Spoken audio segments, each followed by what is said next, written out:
विद्यार्थी मित्रांनो, आता आपण शिकणार आहोत पाठ क्रमांक 23 आणि पाठाचं शीर्षक आहे टिटवी।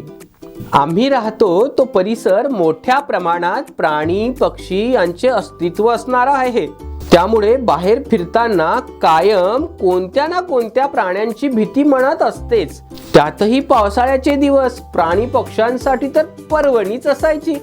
लहान मोठ्या किड्यांपासून छोट्या मोठ्या प्राणी पक्षी सर्वांनाच बघण्याची हौसच निराळी असायची। त्यात एक बगड्यासारख्या आकाराचा पक्षी इतरत्र उडत असायचा। तो कायम टिव टिव करायचा।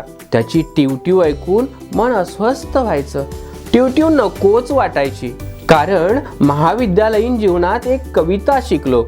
सुरात भरली टिटवीच्या कुणी मृत्युंजयता भोळी भगवी। ह्या सुरेश भटांच्या ओळी ऐकून मन अधिकच हळवे होत होते। पण या आजूबाजूच्या परिसरात मोठ्या प्रमाणावर टिटव्यांचा वावर आहे। त्यामुळे त्यांच्या पिल्लांना किंवा क्वचित प्रसंगी एखादे संकट आले की मग मात्र टिटवी जोर जोरात आरडाओरडा करून रात्रीचा परिसर रात किड्यांच्या आवाजाला छेदून स्वतःच्या आवाजाने परिसर दुमदुमत असे। आता आम्हाला टिटवीच्या रोज रोज आरडाओरडा करण्याची सवयच झाली।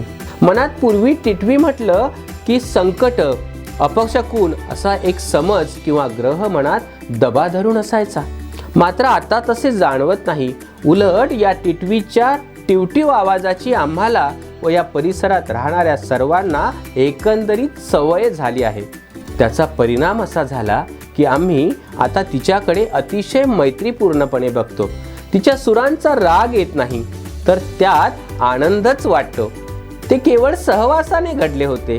त्यामुळे सहवासाने नाते फुलते तेव्हा त्याचा खरा अर्थ कळतो। आता आम्हाला टिटवीचा लळा लागला आहे।